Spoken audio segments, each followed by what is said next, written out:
অনুব্রত মণ্ডলের পর এবার কি কোপ পড়তে চলেছে সিউড়ির বিধায়কের উপর? কাজল ঘনিষ্ঠ তৃণমূল কর্মীর সোশ্যাল মিডিয়া পোস্টে মিলল এমনই ইঙ্গিত।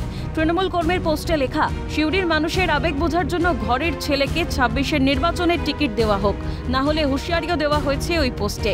আর তারপরেই শুরু জল্পনা। এই হুঁশিয়ারিতে কি পিছোপা হবে শাসক শিবির? কেউ কারো ঘনিষ্ঠ না, যেখানকার নেতা সেখানকার মানুষের কথা বলবে, এটাই স্বাভাবিক। অভিযোগ উড়িয়ে দাবি তৃণমূল নেতা মলয় মুখোপাধ্যায়ের। যেখানকার নেতা সেখানকার মানুষের সম্বন্ধে কথা তো বলবে, কেন কথা বলবেন? তাদের সঙ্গে নিয়ে আছে, সারাদিনই আছে।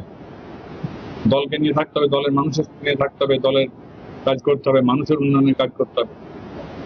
স্বাভাবিক কারণে তারাই টিকিট পাওয়া, তাদের স্বাভাবিকতা। এই সমস্ত আপনাদের ব্যাপার। কাজল ঘনিষ্ঠ কোনটা, কোনটা কেষ্ট ঘনিষ্ঠ, কোনটা বিকাশ ঘনিষ্ঠ।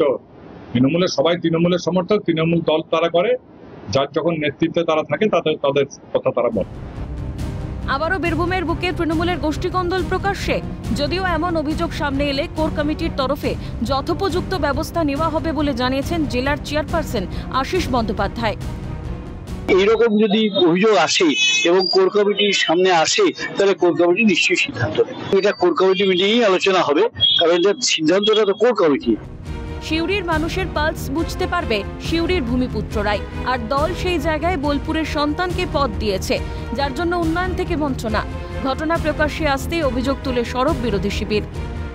বারবার যখনই এমএলএ ইলেকশন হচ্ছে, সিউড়ির কোনো ভূমিপুত্র তৃণমূল কংগ্রেস তাকে নেতা মনে করছে না এবং টিকিট দিচ্ছে না।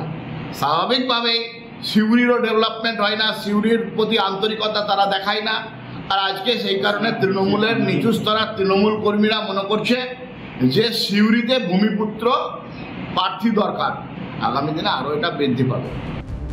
একদিকে বীরভূমের বাঘ অনুব্রতর জেলা সভাপতির পদ বাতিল হতেই নতুন করে চর্চায় বীরভূম।